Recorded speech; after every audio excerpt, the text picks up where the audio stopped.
Bienvenidos a esta entrevista de punto de vista virtual que estamos celebrando juntamente con nuestro hermano doctor José Daniel Montañez, pastor de muchos años en la Iglesia de Dios Central en San Antonio, Texas, y educador de muchísimos años en la Iglesia de Dios. Y también está sirviendo como coanfitrión el hermano pastor reverendo, casi doctor, Héctor de Icaza, director de Educación Ministerial y Teológica de la Iglesia de Dios en la región Nueva Inglaterra Hispana en Estados Unidos de Norteamérica. Bienvenidos y bienvenidas todos a este segmento de punto de vista virtual. Favor de compartir este video con tus contactos para que otras personas puedan escuchar de lo que está pasando en el campo de la educación ministerial acá entre los latinos de la Iglesia de Dios y de otras denominaciones también, que siempre andan preguntando ideas, sugerencias, y el Señor nos ha dado una inmensidad de recursos humanos preparados, tanto teológica como educativamente y académicamente, y que nosotros debemos de nutrirnos de sus experiencias y de sus conocimientos. Y para el día de hoy hemos invitado al doctor José Daniel Montañez y voy a empezar a hacerle la primera pregunta a José Daniel. Háblenos un poco acerca de quién eres tú y cuál ha sido tu participación en la educación ministerial teológica entre los hispanos de Estados Unidos. Muchas gracias, Enrique y Héctor, por esta oportunidad de acompañarles. Gracias a todos los que nos sintonizan. Es un privilegio y un honor poder compartir con ustedes. Mi participación en la educación teológica ministerial ha tenido dos aspectos. Primero, el aspecto personal de formación y luego el aspecto de poder ayudar a formar a otros. Esta carrera comenzó cuando yo tenía 15 años de edad allá en Puerto Rico y me matriculé para estudiar en el programa de diploma misionero ministerial del Colegio Bíblico Pentecostal, que ahora es la Universidad Teológica del Caribe. Y a los 18 años, al graduarme de la high school, también me gradué de el Colegio Bíblico Pentecostal. Ahí fue que empecé a recibir, además de la iglesia local. La iglesia local siempre fue muy beneficiosa para mi formación. De ahí entonces tuve la oportunidad de venir a los Estados Unidos y continuar estudios en la Universidad Estatal de California, donde recibí, además de trabajo social, una preparación en estudios religiosos, lo cual fue sorprendente para mí porque fue algo totalmente diferente que lo que había recibido en el Instituto Bíblico. Posteriormente, el Señor me permitió estar en el Seminario Teológico Fuller y seguirme formando antes de poder formar mejor a otros y terminar una maestría en artes, en estudios bíblicos y teología. Y finalmente, después de eso, pues pude llegar hasta Atlanta, Georgia, al Seminario Teológico Columbia, que está específicamente en Decatur, Georgia, y terminar un doctorado en ministerio. Esa fue parte de mi formación, comenzando desde la iglesia local hasta el programa doctoral. Y luego entonces el Señor me dio la oportunidad desde muy joven también de comenzar el ministerio de la enseñanza en la iglesia local como maestro de niños, como maestro de jóvenes, como maestro de adultos. Y sinceramente todavía eso es una de las áreas del ministerio que yo más disfruto, ¿verdad? El poder enseñar la palabra del Señor. Cuando estábamos en Los Ángeles, por primera vez me invitó la Facultad de Teología de la Iglesia Cuadrangular en Montebello. Eso es un instituto bíblico de 4 años de la Iglesia Cuadrangular, para que enseñara algunos cursos de Biblia y teología. Y eso fue una experiencia excelente y transformadora. Y de ahí, en 2 ocasiones, del 1997 al 2000 y del 2005 al 2009, tuve la oportunidad de ser el director ejecutivo de la Asociación para la Educación Teológica Hispana, AET. Y la misión de AET es clara: promover una excelente formación teológica en el liderazgo hispano que sea pertinente para el servicio de la iglesia y del mundo.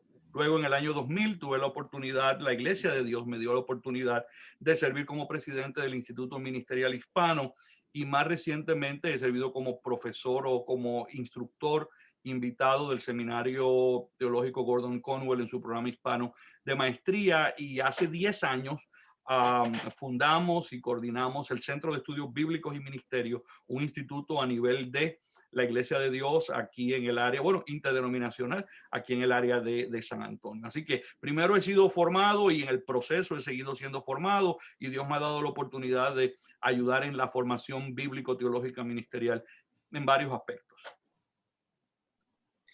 Muchas gracias por su respuesta.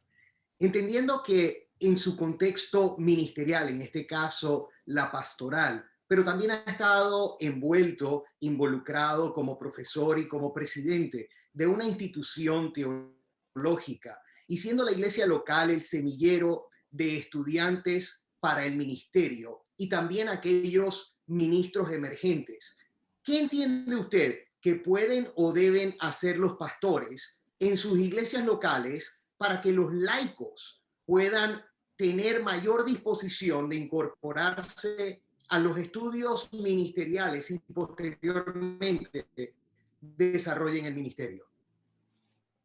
Gracias, Héctor, por esa pregunta. A mí me parece que los pastores y las pastoras tienen una gran oportunidad de impactar la vida de niños, de jóvenes y de los adultos en sus congregaciones, enfatizando la importancia y el gran valor que tiene la educación, los estudios ministeriales, pero no solo los estudios ministeriales, sino la educación en general, lo cual incluye para muchos estudios ministeriales. ¿Cómo se puede hacer esto? Bueno, yo creo que necesitamos empezar con nuestros niños y con nuestros jóvenes. Lo primero que como pastor debemos poner en nuestra agenda y en nuestra plan ministerial es que cada joven de la iglesia termine la escuela secundaria, que nosotros seamos instrumentos del Señor para ayudarlos a que terminen la secundaria y a que terminen la high school. Eso podemos hacerlo a través de motivación, pero también algo que hemos practicado es celebrando públicamente delante de la congregación los logros de cada persona que se gradúa de cualquier programa de estudios, desde escuela técnica, de colegio, de escuela superior, de escuela intermedia. Si la iglesia crea una cultura de celebrar la educación, se empieza a sembrar en el corazón de cada niño y de cada joven que es importante estudiar. Otra cosa que se puede hacer es la iglesia, cuando los recursos están disponibles, puede separar y asignar ciertos fondos para dar una beca o dos becas a estudiantes que se gradúan de la escuela secundaria, de la high school y que van a ir al colegio. No tienen que ser becas grandísimas, pueden ser becas de $250, pueden ser becas de $500 y que cuando de ese grupo de estudiantes que se va a graduar llenen una solicitud. Por ejemplo, aquí en nuestra iglesia nosotros tenemos tres becas: la beca pastoral, la beca de liderazgo y la beca de excelencia musical. Y cada año hay estudiantes que se gradúan y aplican para esas becas simbólicas, y cuando las reciben, además de que celebramos con ellos grandemente, ponemos su nombre en una placa en la iglesia que queda ahí para la posteridad y da testimonio de que ese joven tuvo un gran triunfo en su vida. Cuando regresan del colegio necesitamos reconocerlos. Cuando vienen de vacaciones necesitamos decir: este es nuestro representante en la universidad tal o cual que hoy está con nosotros. Si creamos una cultura de educación en la iglesia y de formación, vamos entonces a empezar a encontrar aquellas personas a quienes Dios está llamando al ministerio. Y aquellos a los que el Señor está llamando al ministerio, tenemos entonces la responsabilidad de moldear para ellos un testimonio de educación cristiana, porque nosotros como pastores tenemos que ser los primeros que demostramos que somos buenos estudiantes. En segundo lugar, debemos predicar y hablar y enseñar de la importancia de que cada cristiano, no solo los ministros, cada laico, tenga las herramientas necesarias para que conozca el evangelio, para que pueda compartir su fe y para que pueda servir efectivamente en el cuerpo de Cristo. Yo creo que una manera más, y voy a terminar, es que como pastores debemos evitar esa improvisación poco responsable que demuestra a veces que podemos hacer cosas para el servicio del Señor sin habernos preparado lo suficiente para hacerlo. Y el mensaje que debemos llegar es que todo lo que se hace en la obra ministerial tiene que ser cubierto por oración, por reflexión bíblica y por la preparación necesaria para que se lleve a la excelencia. Me detengo aquí para seguir adelante, aunque hay otras ideas más que podemos compartir. Qué impresionante tu experiencia y el bagaje que nos estás trayendo a través de esta entrevista, José Daniel. Y es interesante la manera tan eficaz y efectiva en que has logrado entretejer no solamente estudios ministeriales, sino ministerio, trabajo, educación ministerial, que antes eso eran polos opuestos en muchos de los sermones de muchos ministros y pastores con enfoques tradicionalistas o que ya han pasado de efectividad en este pleno siglo XXI, donde hay tantos intereses y tantas necesidades de la sociedad y de nuestros jóvenes y de nuestros niños que son muy diferentes y distintas a las que habían hace 20, 30, 40 años atrás. Así que me impresiona mucho, te felicito a la misma vez por haber ofrecido estas estrategias, estas ideas prácticas en cuanto a lo que estabas hablando. Ahora tengo para ti otra pregunta.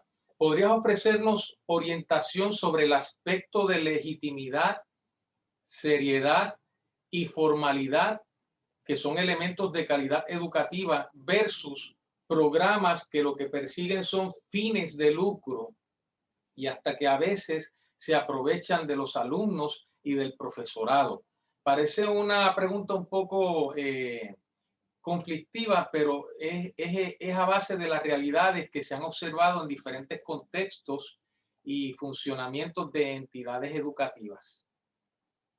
Gracias, Enrique. Esto es un asunto muy delicado y es muy delicado por muchas razones. La primera es sencilla y no hay que hablar mucho de ella. Y es que a nadie que ha completado un título de bachillerato, maestría o doctorado le gustan que le digan que el título que tiene no tiene validez o no tiene peso. Aunque en muchas ocasiones realmente no tienen la validez y el peso académico que reclaman tener. Pero la segunda razón y la más importante es por esto que se llama la separación de iglesia y Estado. La separación de iglesia y Estado, particularmente en nuestro país, le da pie a iglesias, a pastores, a denominaciones, a agencias de educación, a decir que el gobierno no debe tener, y a una corte de ley, que el gobierno no debe tener injerencia en la manera en cómo la iglesia, la denominación o un grupo cristiano o de cualquier fe, ¿cómo se llama? Le enseña cómo ser pastores, adiestra la palabra a sus pastores y a sus ministros para servir en el ministerio ordenado o en cualquier otro ministerio. Entonces, cuando se hace esa división que realmente existe, y estas instituciones dicen que no es necesario para ellos que tener la acreditación del gobierno, lo que no cambia es que estas instituciones siguen dando los mismos títulos académicos que dan aquellas instituciones que son reconocidas por el gobierno. Es decir, nosotros no tenemos que recibir la certificación o la acreditación del gobierno para dar credenciales o títulos a nuestros ministros, pero vamos a usar los mismos títulos: asociado, bachillerato, maestría y doctorado. No se busca otra manera, y esto lo que crea entonces es ese conflicto que realmente se ve en la práctica y que afecta a muchos de nuestros hermanos que han ido a escuelas donde no hay la acreditación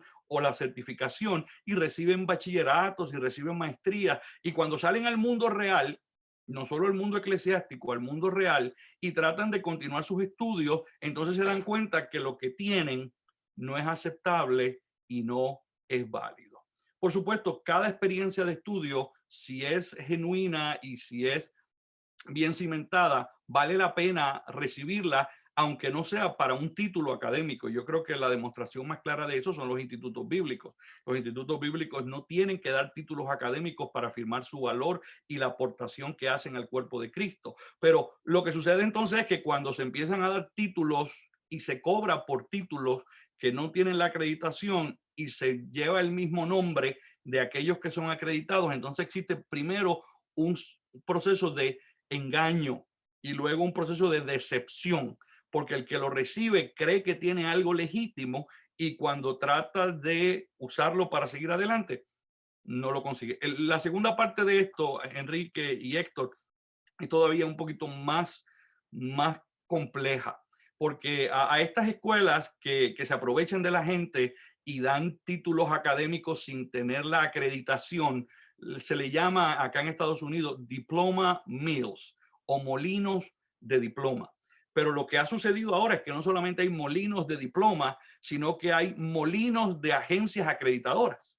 Es decir, hay agencias acreditadoras que no están avaladas por el sistema de educación de los Estados Unidos y que entonces se prestan para acreditar y avalar y endosar a estas instituciones que no tienen el peso y la preparación académica muchas veces necesaria. Hay algunas que los pueden tener, pero muchas no lo tienen y ahí es donde se aprovechan de nuestra gente. Por eso la recomendación es, no es necesario, no es indispensable que para servir en el ministerio uno tenga que ir a una escuela altamente acreditada y de gran renombre. Uno puede ir a un instituto bíblico, puede ir a un colegio bíblico, pero con el entendido de que hay instituciones que no van a tener acreditación y aquellas que no tienen esa acreditación deben tener el cuidado, y los hermanos y hermanas deben cuidarse, ¿verdad?, de no recibir títulos de nombres académicos que realmente no van a sostenerse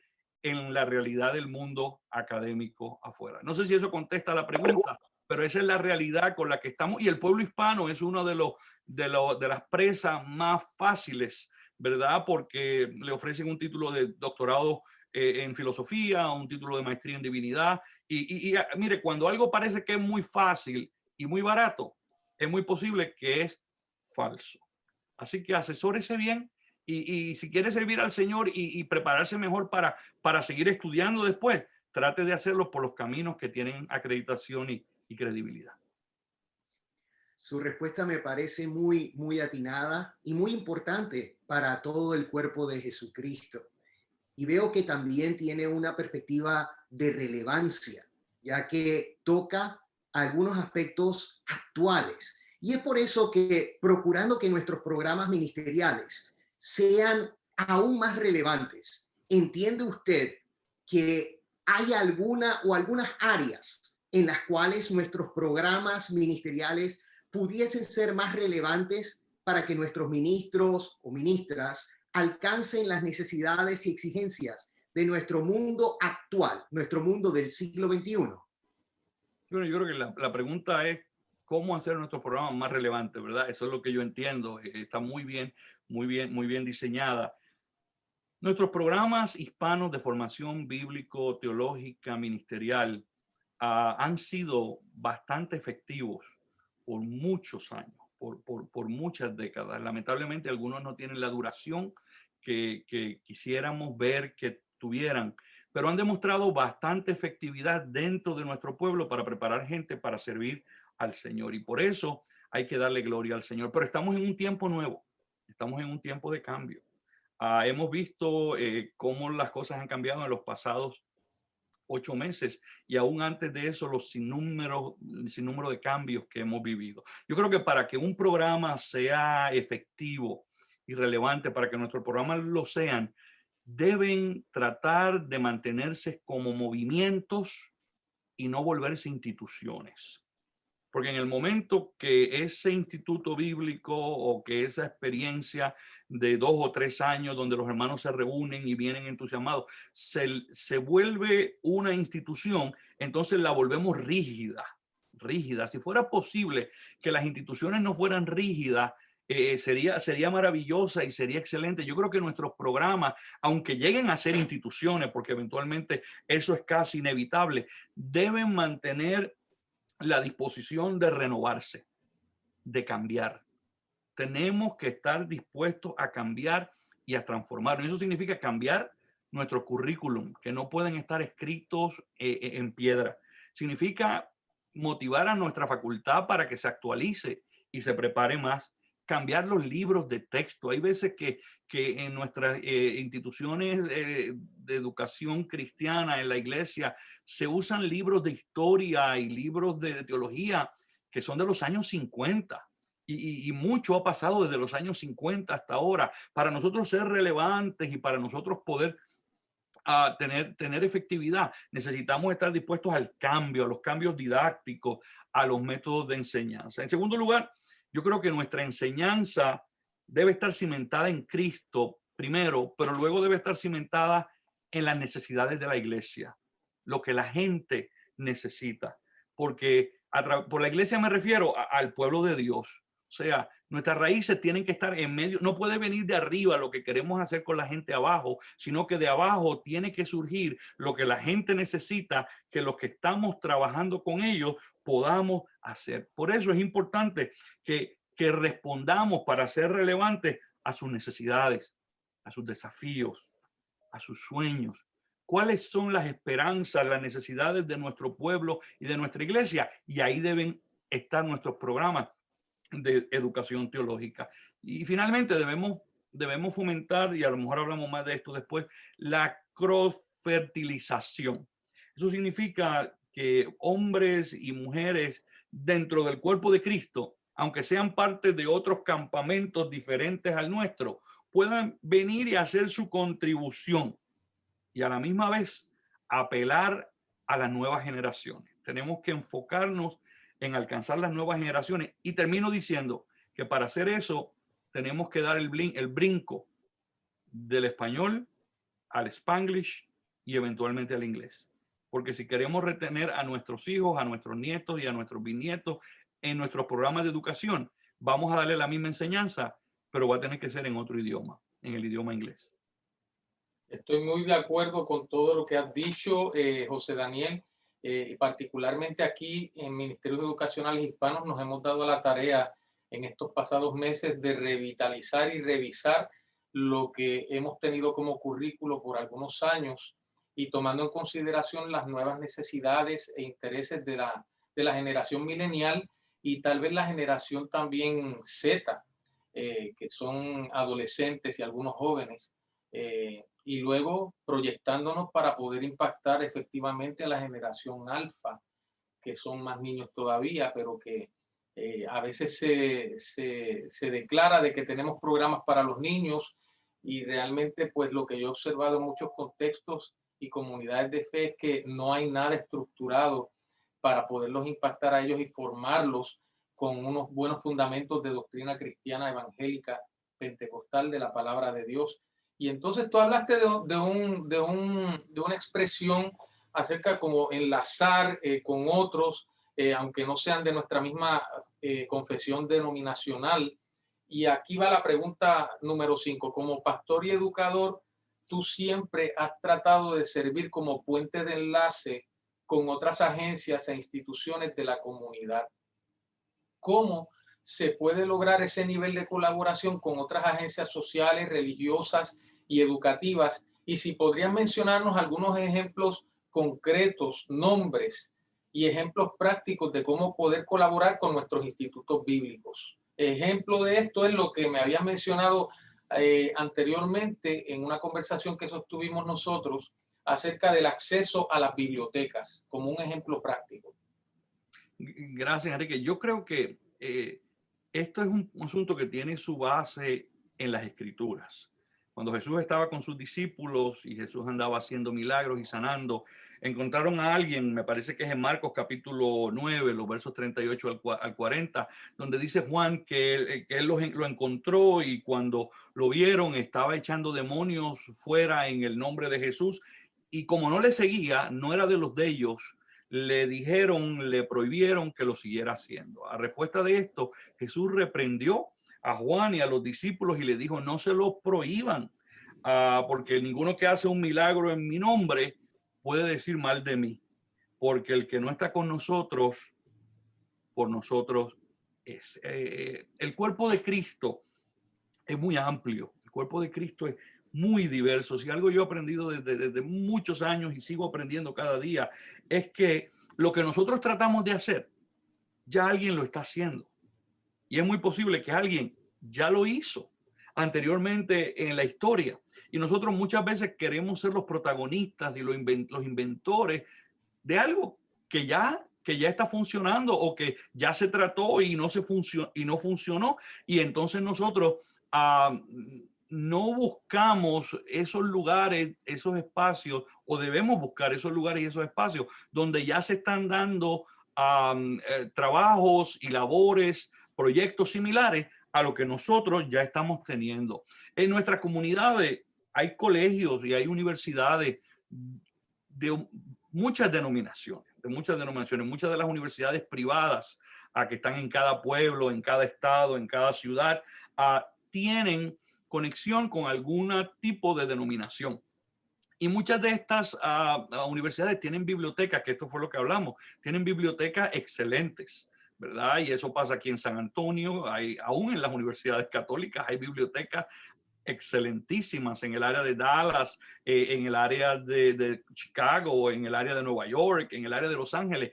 Hay un sinnúmero de iglesias, de universidades que pueden poner sus bibliotecas a la disposición de nuestras instituciones teológicas, de nuestras instituciones bíblico-ministeriales de formación, donde quien dirige el esfuerzo puede hablar con el bibliotecario, la bibliotecaria, con un enlace de esa institución y decir, nosotros queremos enviar un grupo de estudiantes para que puedan hacer ciertas investigaciones aquí y que se creen unos lazos donde se den una tarjetita y puedan tener acceso a eso. Pero no es solamente el asunto de la biblioteca, Enrique y Héctor, hay profesores hispanos en esas universidades, no son muchos, pero hay, que créanme, se sentirían honrados si nosotros los invitáramos a dar una clase, un día nada más, una hora, una charla a uno de nuestros institutos bíblicos, porque ellos están deseosos de tener contacto con la iglesia, de tener contacto con el pueblo, de oír con los hermanos,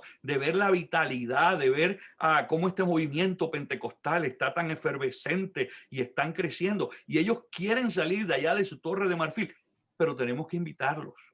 Tenemos que hacer el acercamiento y quitar algunos prejuicios. Y no es que van a venir a cambiarnos la doctrina, ni el evangelio, ni la fe.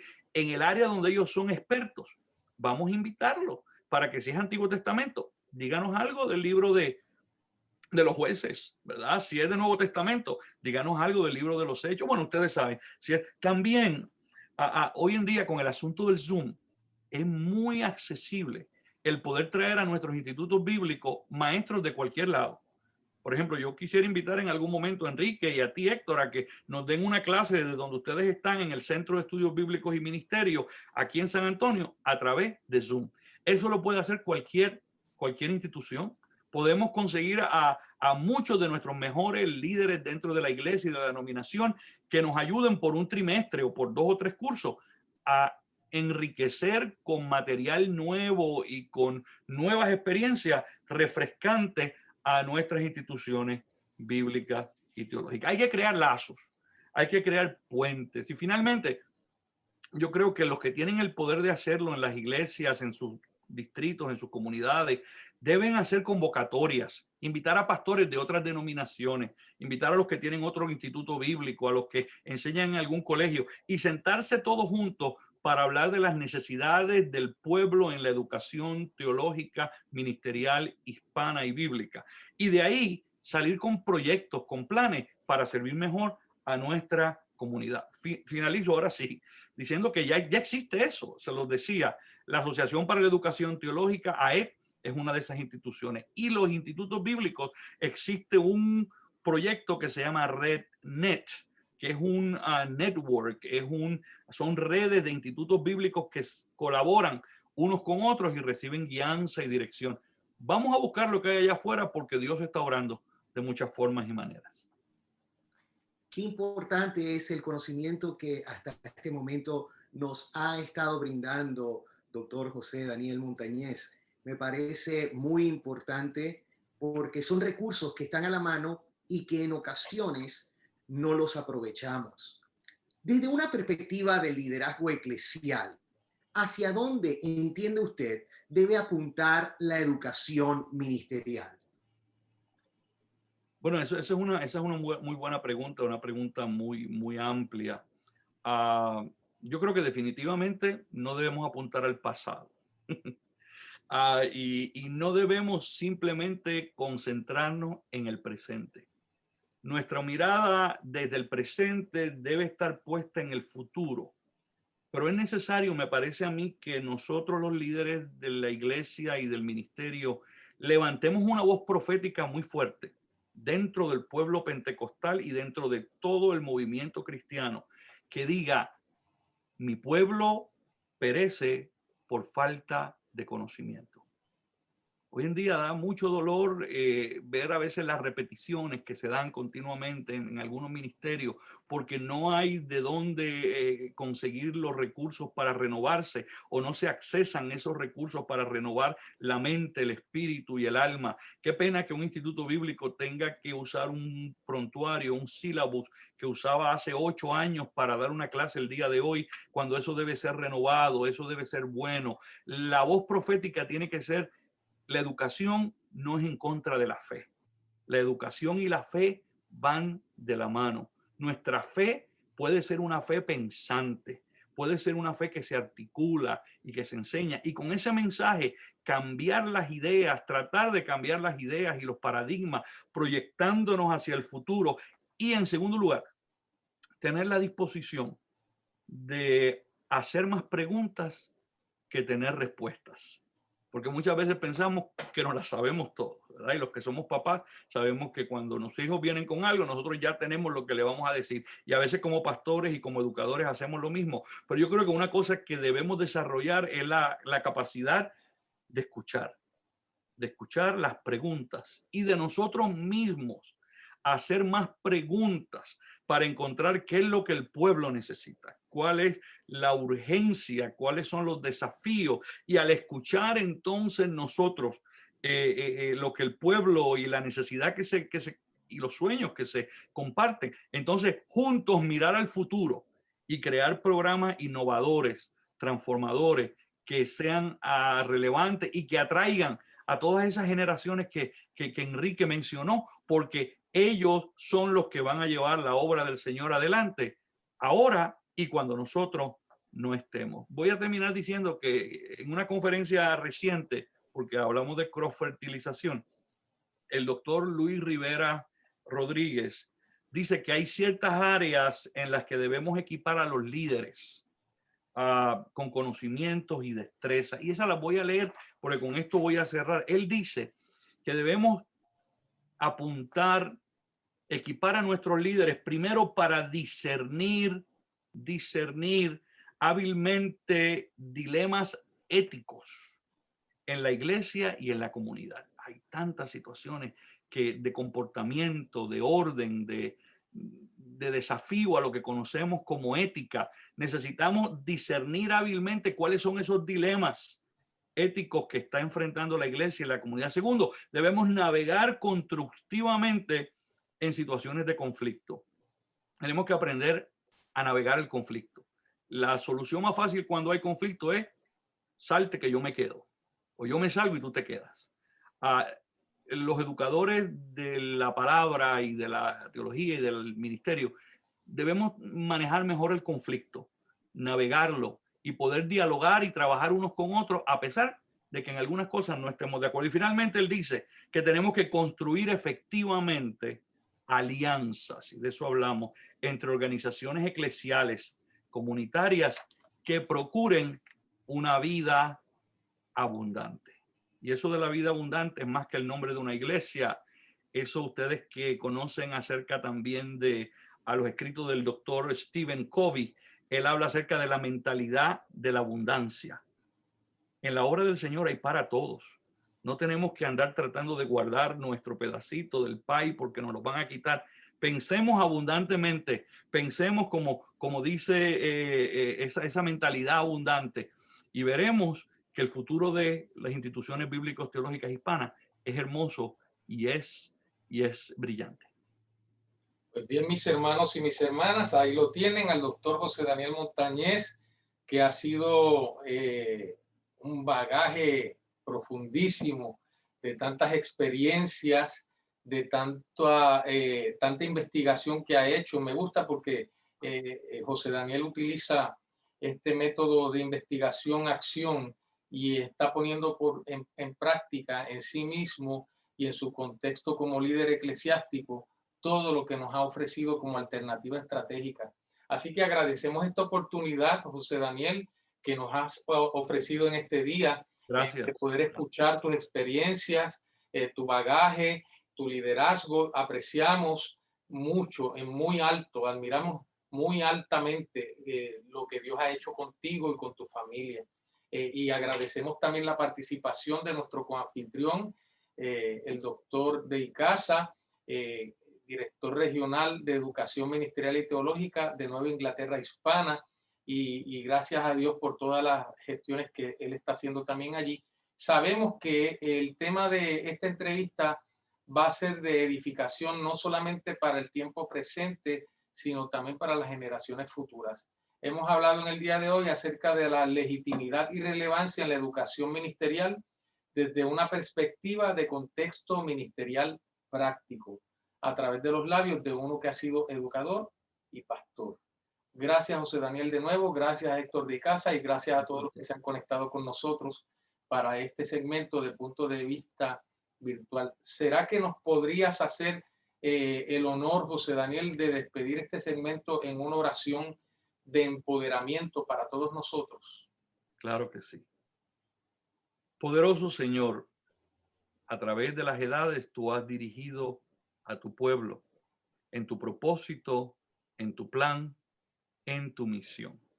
Y ahora cuando enfrentamos tiempos muy desafiantes, de rápidos cambios, de situaciones, Señor, que son difíciles de anticipar, buscamos tu dirección y buscamos tu sabiduría para cada líder del ministerio, para cada creyente, hombre y mujer, para cada miembro del cuerpo de Cristo, para aquellos que son parte de las generaciones emergentes, de manera que tu Espíritu Santo obre en nuestro corazón el deseo de crecer en ti, de aprender tu palabra, de madurar en la fe, de manera que podamos ser instrumentos efectivos en tus manos, Padre Celestial, ante los desafíos que el futuro traiga para nosotros. Yo te doy gracias por el ministerio de Enrique de Jesús, de Héctor de Icaza y de cada uno de los líderes educativos, educacionales de nuestra iglesia. Gracias porque ellos nos inspiran y crean espacios como estos que hoy recibimos con gratitud y bendición. Bendice y protege a tu pueblo en medio de los tiempos que vivimos y llévanos en tu propósito al lugar de bendición que tú has planificado y desde donde nos llamas para entregarnos la corona de la vida en el nombre de Jesús. Amén. Amén.